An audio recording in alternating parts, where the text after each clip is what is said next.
black civilization. Ignore.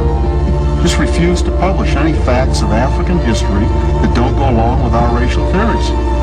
We need to create a religious and a scientific doctrine so that African slavery won't appear that bad after all. What we need to do is flood the world with new African histories that contain our European perspectives only. Start renaming people and places.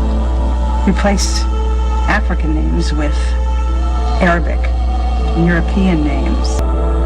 Replace African names with Arabic and European names. Yes, when reporting ancient African history, reverse the standard. No matter how dark the skin, woolly the hair, or thick the lips, you don't have to be a Negro.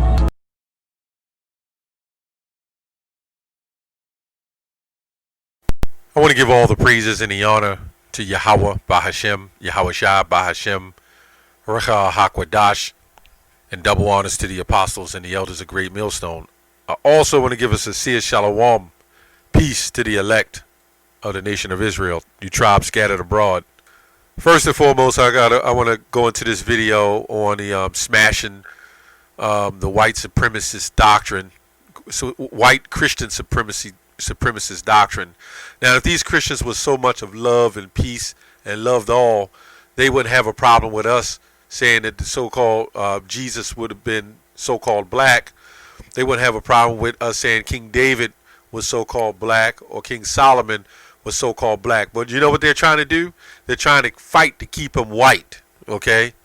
Now, this guy, his name is Think on These Things, whatever, who goes into talking about, you know, breaking down the word Ruddy.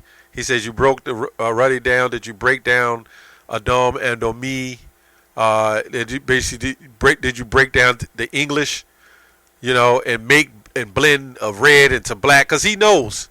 First of all, we have to understand that it would have been easy for as far as the English word just to say red. It would have been easy to say, when you read Song of Solomon 5 and 10, let me read that real quick.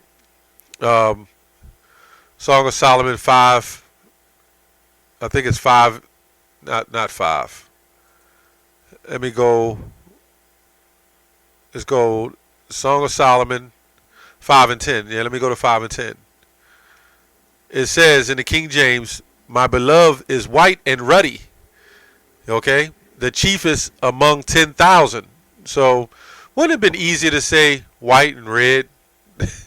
Wouldn't it just been easier to say that? When you read the book of Genesis, the 25th, I'm just going to logic and common sense. 25 and 25, it says Esau came out red all over like a hairy garment. Why didn't it say ruddy in that text? Right? Why didn't it say ruddy?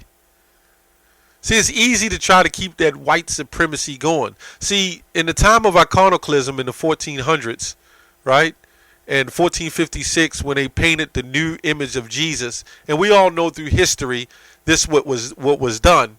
If these people were already so-called white, what would have been the reason to repaint them over white again? Does that make any goddamn sense? It doesn't make sense at all. The reason why they repainted those images, because they were pissed off, right? They were pissed off that of the images that they saw. When somebody comes into power, and we go into the time of the Greeks with Alexander and Ptolemy and the generals, what did they do? They did the same thing, iconoclasm. They rewrote history. They wrote what you call the Septuagint, right? So we do read and we do study. So let's go to Exodus. Before I go further, let's go to Exodus. I'm going to just jump to it, 4 and 6. And the Lord said further unto him, talking about Moses, put now thine hand into thy bosom. And he put his hand into his bosom. And when he took it out, behold, his hand was leprous as snow. So since this man talks about the English language, and I'll prove according to the Bible, you have white. That was white in purity, because that's what white really means. This is why they try to keep white supremacy alive. But white has nothing to do with the complexion of some mixing it with someone who was red. Now, when it says leprous as snow, right? Meaning leprous meaning no melanin. Now, if Moses was a so-called white man, right? What would be the reason of that curse? To make his hand a little bit brighter, like some Disneyland snow magic? What would have been a reason? Oh, it would be a big deal if my hand, or any of us who have complexion, our hand is put in our bosom and we take it out and it looks like the so-called white man. You know? Like that episode on Good Times, anybody older brothers know, when JJ woke up and he saw himself looking white. That would be a different scenario. You would really lose your mind if you saw something like that. That also goes into Miriam, the story of Miriam in Numbers the 12th chapter. Okay? Goes on to say, and he said, put thine hand into thy bosom again. He pulled his hand into his hand into his bosom again and plucked it out of his bosom, and behold, it was turned again as the other flesh. See, the reason why, we don't have to stress the Israelites was black, because it was already known. The only reason why you will have to try to stress and try to make the Israelites white is because you're trying to cover up the fact that they were black. See, we don't have to. The only reason why we're stressing that the Israelites were so-called black, because you stole our identity and you changed everything and you made them look white. So we're only doing this to come back to release the truth and bring back our heritage. Not that some of our people who will look white today. We're not saying that, right? It goes, goes twofold. Okay, so let's go back to Song of Solomon 5:10. It says, my beloved is white and ruddy, and the chiefest among 10,000, right? And you're thinking it's ruddy. It means red. It means red. Okay, let's go up to this definition here. Let's see what it says. It says, in the New Living Translation, it says, my lover is dark and dazzling. All right, right? Better than 10,000 others. Go down here, it says, my beloved is white and ruddy. See, you think, it's a white person. That word for white is actually dazzling. I don't even really have to go to the definition. The interpreters know that. But let's go there anyway. Well, let's go to 5 in 11. Okay? It says, his head is as the most fine gold. His locks are bushy. Oh, wait a minute.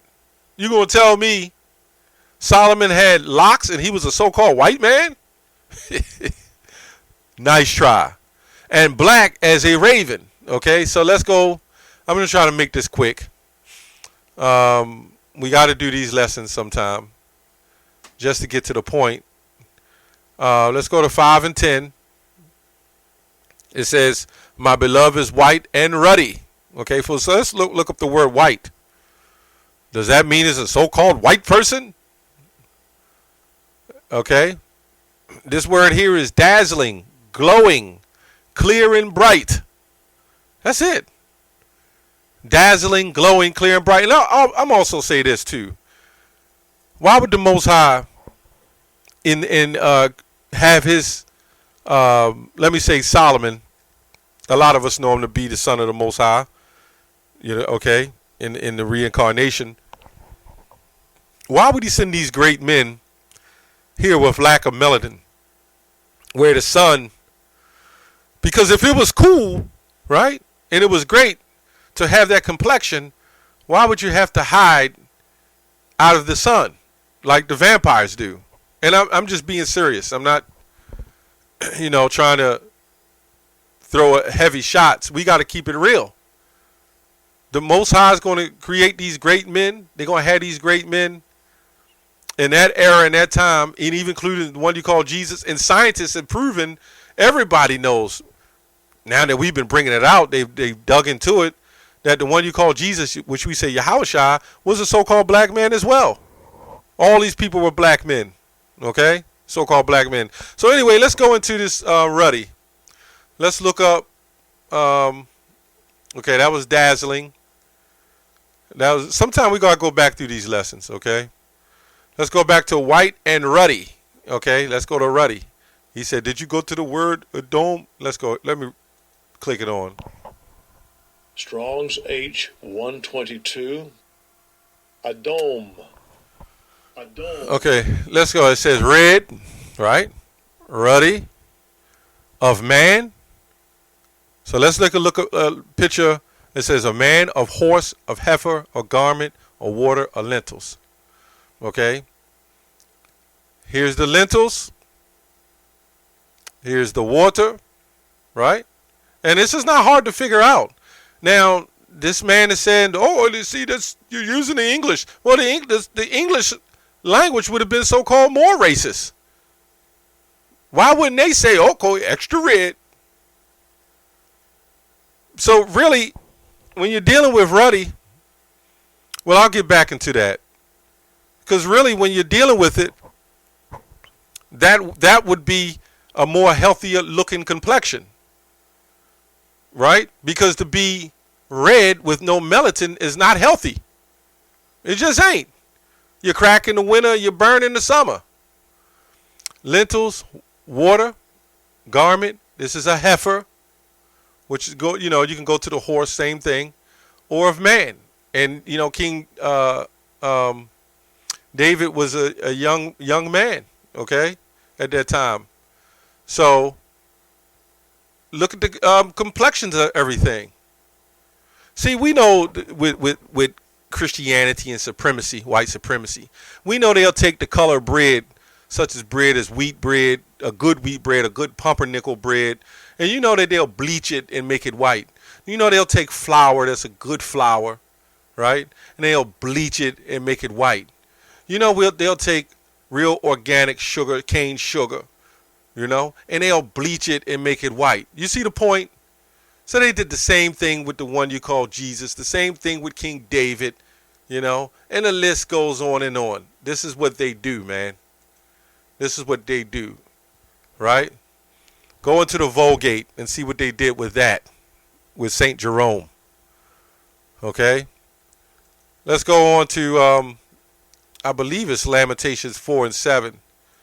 So we can't, this is proven without a doubt, When he says he is white, okay?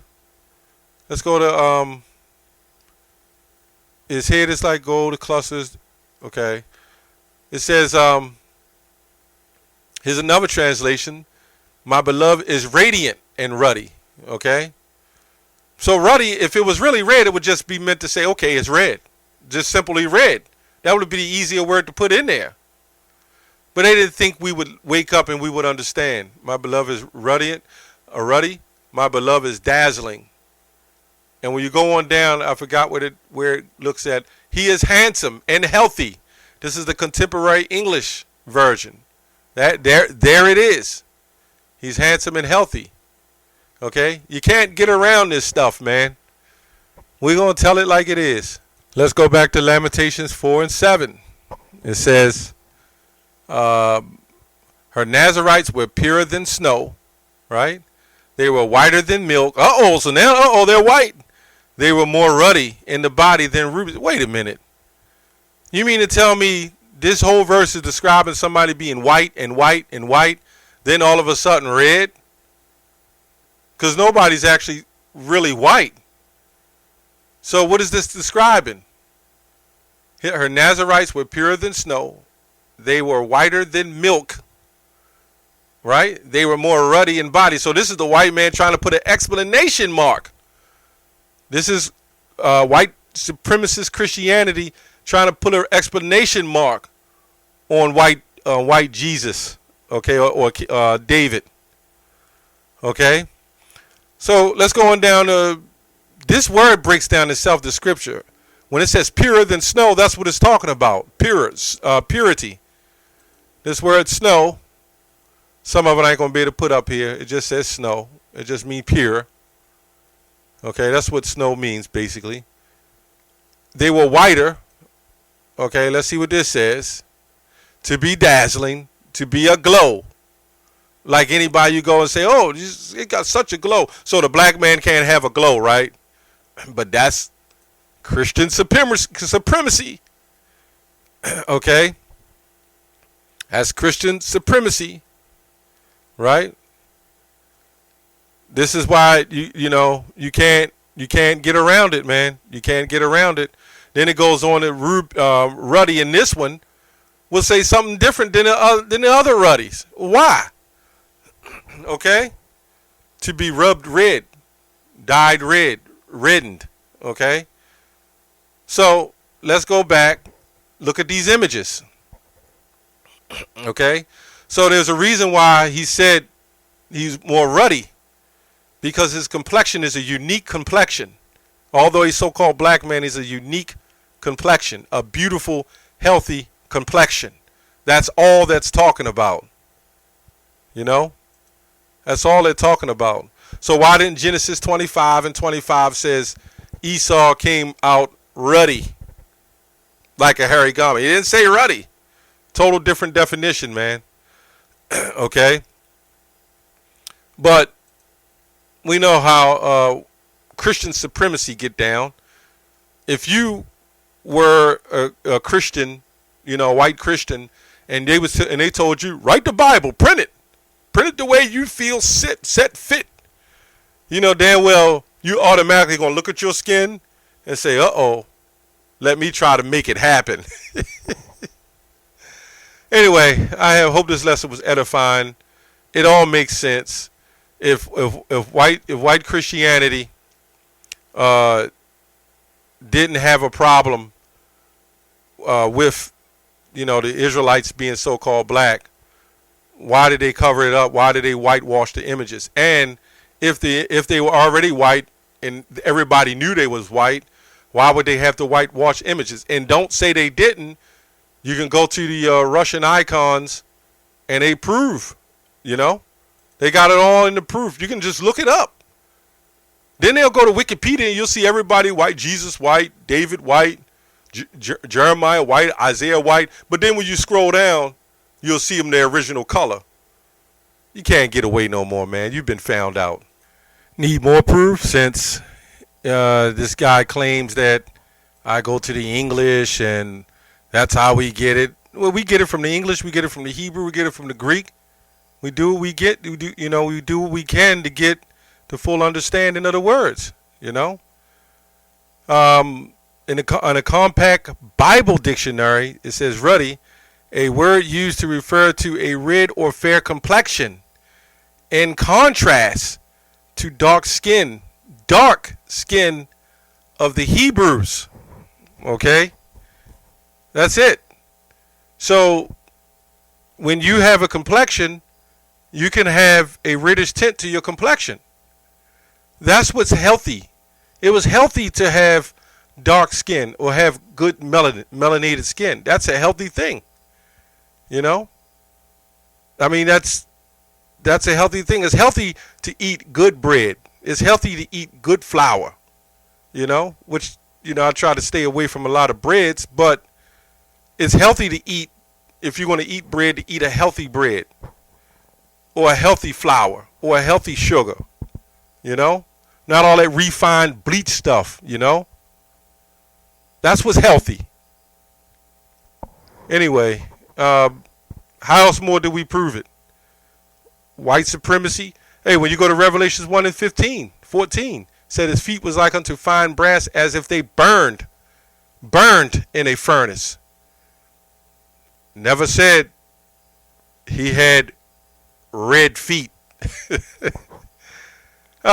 know what? White Christian supremacy is through. It's finished. That's all I have on that. Shalom.